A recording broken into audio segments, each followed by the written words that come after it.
Look forward to seeing you again. Again, look, I got my footballs behind me that you gave me, Coach, for all my game balls. Yeah, I got you. And your championship ring, everything else, Dan. Absolutely, Coach. I got all my game balls and all the stuff behind me. I was so thankful that you were able to find time for us. Hey, Coach, I want to get into the first question with you here on the draft. Do you think the draft is as important today as it was back when you were making selections? Because free agency now, you can plug holes now with teams now. Guys are 27. They're not 37 like free agents that you had to deal with. Yeah, and Dan, I think the draft is still the way you build your football team. I actually think coaching is more important today than what it was many years ago, because with free agency and with the the salary cap and the roster size, a lot of times you have to bring in players during the year. You have to teach your free agents in a hurry, how to fit into your system. So I think the best teachers are the best coaches right now, and so I think coaching is really important. But you still build your football team through the draft. Free agency, if you go and you try to build through free agency, it's going to cost too much money. Your low salaried players are the rookies or the young players. Just like when we won both Super Bowls, we were the youngest team in the league. And people said, well, you didn't have a salary cap back then. Well, we were the youngest team in the league, but also we were the lowest paid team in the league because we had so many young players. Coach, I've been saying this about the Steelers, and I think this kind of goes down your line here. I mean, they've had 3 head football coaches since 1969. I mean, Bill Cowher, Mike Tomlin, who's going to go to the Hall of Fame, and obviously Chuck Noll. But the thing that I love about Pittsburgh and what Kevin Colbert and Neil Donahue used to be back in the day, their GM, was that they reinvested in players. You never really see them go out in the open market, and you never see them really do anything in free agency. And this was something that you did. You invested in your guys, and you re-upped your guys, and it was all about how you were so good with this value chart. I mean, finding the right guys, Coach. Pittsburgh, in my opinion, they do the best job at really developing players. Yeah, and I think that's important, Dan. That you do develop your players. You've got to be patient with them because they're not going to come in as rookies and really wow you unless somebody like Fitzpatrick did after the trade with the Dolphins. So they have to grow into your system. And again, just like I said before, you have to be good teachers. You really have to teach these players how to become professionals. Coach, I was telling people that when you made that deal, and I told them behind the scenes a little bit because Coach Wannstedt told me this. Because, Coach, you guys got to remember, Coach Johnson has this noon run back in the day, and he would take his coaching staff on this noon run. And I used to see guys down at Miami like Gary Stevens and all these guys. They're laboring. Tony Weiss is laboring behind. And Coach goes, come on, we're running. Right. And Dave told me one day you're on a run, and all of a sudden you look over at Wannstedt. Hey, what do you think if I trade Herschel Walker away? And everybody in the run went. Everybody's silent. Nobody said anything. And that's really the essence of how the Cowboy dynasty was built, just on that moment, right? Well, the thing about it, when we went to the Cowboys, I was in shock because as great a coach as Tom Landry was, he's one of the greatest of all time. They had 3 straight losing seasons. And they were 3-13 when we went there. And the reason why they had losing seasons is they didn't have enough talent. And, really the only player that we had that anybody wanted was Herschel Walker. And so that's why I said, we can't just take the best player available. That's not going to work for us. We're going to have to jumpstart it. So that's why we made so many trades. We made 51 trades in 5 years. And, no other team in the league even came close to that, because teams didn't trade that much back then. But by trading a lot of picks and trading players, I was able to build up, the roster and bring in some young, talented players. And you mentioned the value chart. That really helped me, Dan. My first draft, I actually drafted 4 academic All-Americans, Troy Aikman, Daryl Johnston, Mark Stepnoski, and Tony Tolbert. All 4 of them went to the Pro Bowl. They were smart players, but it helped me. I made a trade in the very the second round, I was going to take Daryl Johnston, but Daryl, I didn't want to take him with the top pick in the second round, so I traded with Al Davis. And Tex Ram looked at me and says, "We don't even talk to Al Davis. What are you doing trading with him?" I said, I don't want to take Daryl up there top of the second round. I wanted to make a trade. So I made a bunch of trades. And then after that draft, I went to Jerry. I said, "Jerry, listen, I think I did a good job as it turned out. It did, get a bunch of Pro Bowlers. But I said, I think there's a better way to do it. If we will go to the league office, they will give us every pick-for-pick trade that's been made over the last 10 years. And we can do a value chart, and I can do a line graph, and I can put a numerical number on every pick and through the 12 rounds at that time. And it'll help me when I make those trades." Well, after that year, I would have my chart in front of me, and I would call somebody. Like, for instance, when we traded up to get Emmitt Smith, I was going to go from, I think, 19 to 17 or 14, something, whatever it was.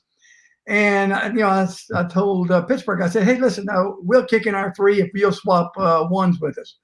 And they've got to make a decision here in a couple of minutes. I've got that chart right in front of me. I knew what the value was.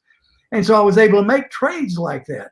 Well, that worked great for years until Wanstead goes to Chicago, North Turner goes to Washington.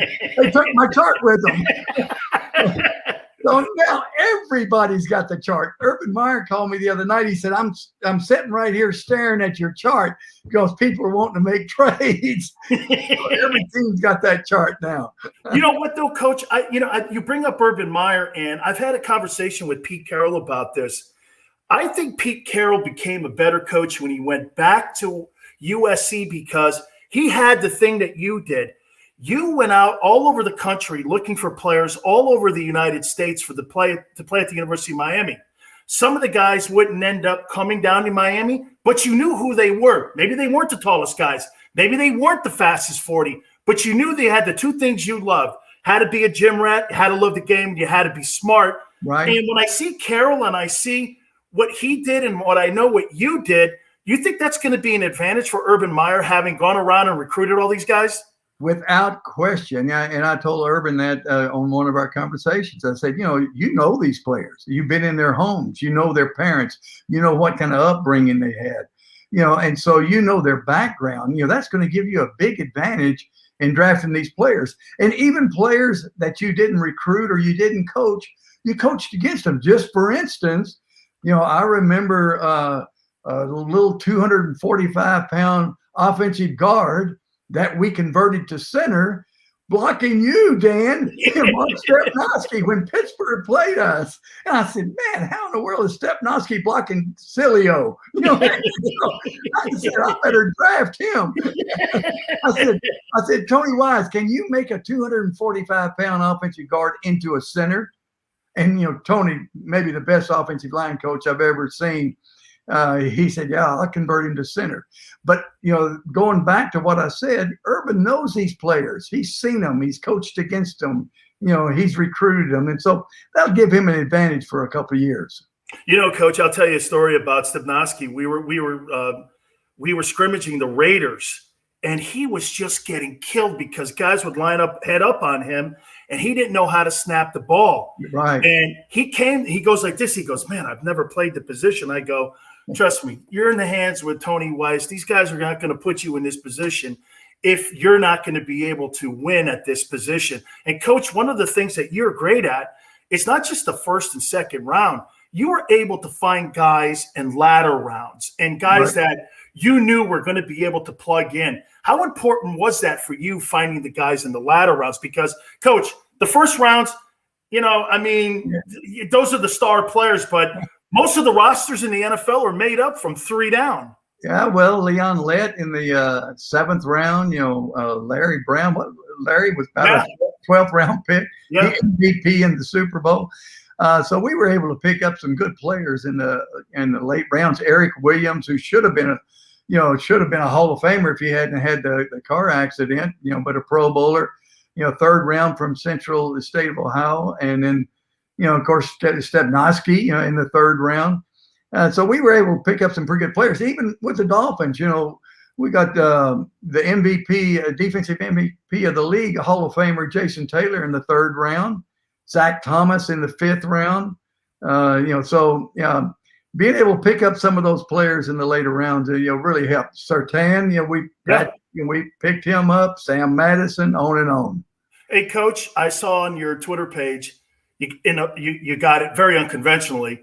You got your Hall of Fame jacket. I mean, and you know what? I told somebody asked me, they go, "What do you think of that?" I go, first thing he's thinking about are all the assistant coaches that have ever in his entire life been around him, going all the way back to Iowa State, Johnny Majors and all them dudes, Oklahoma, and then thinking about all the players that you've ever coached in your career.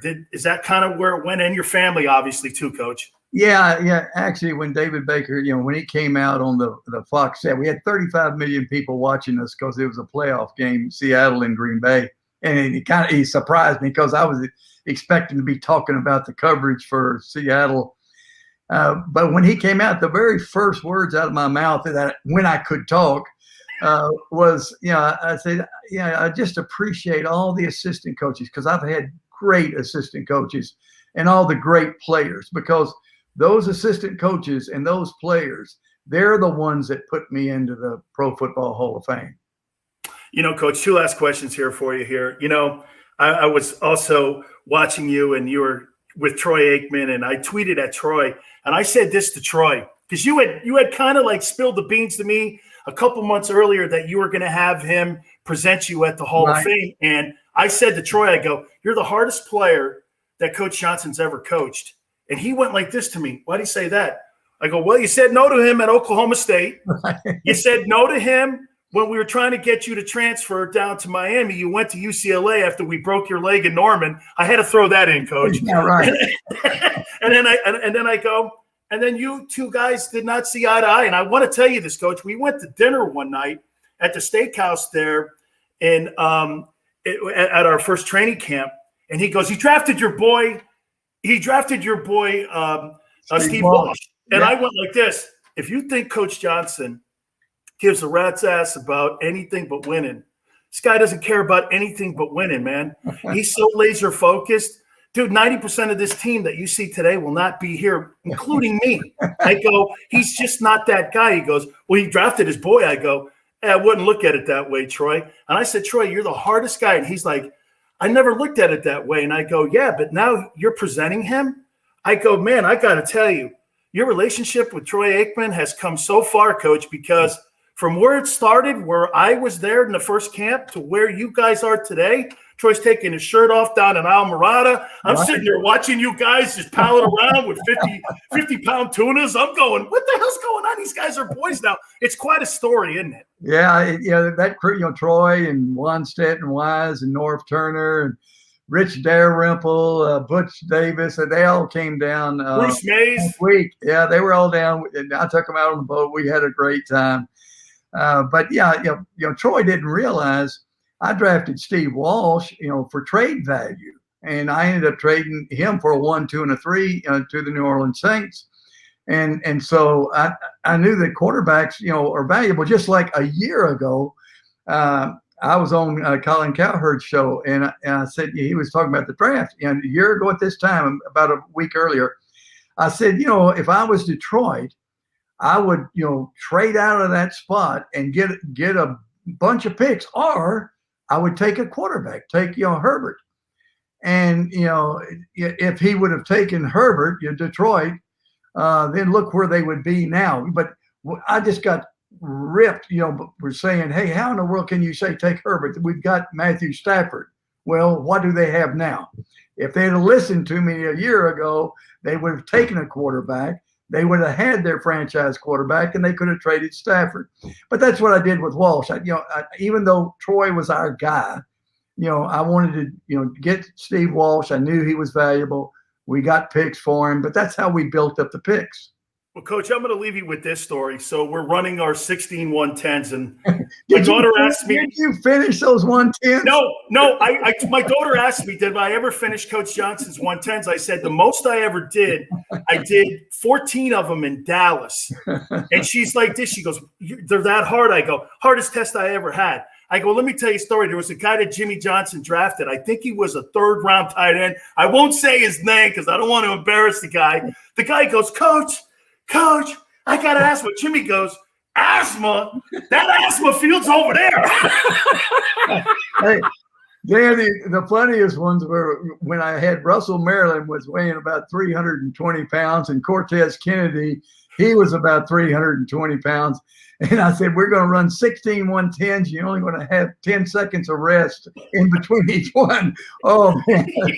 They ran them for about a week before I finally said, okay, enough running. Let's get to practice. Coach, those refrigerators on your back when you're running them things, man. Me and Jerome used to go, I ain't making this, man. This thing ain't happening. Coach, thank you so much for doing this. I really appreciate it. I'm going to try to get down to the fishing tournament this year, and I hope to see you down there. All right, Dan, enjoyed it. Yeah, have a good show. You bet it.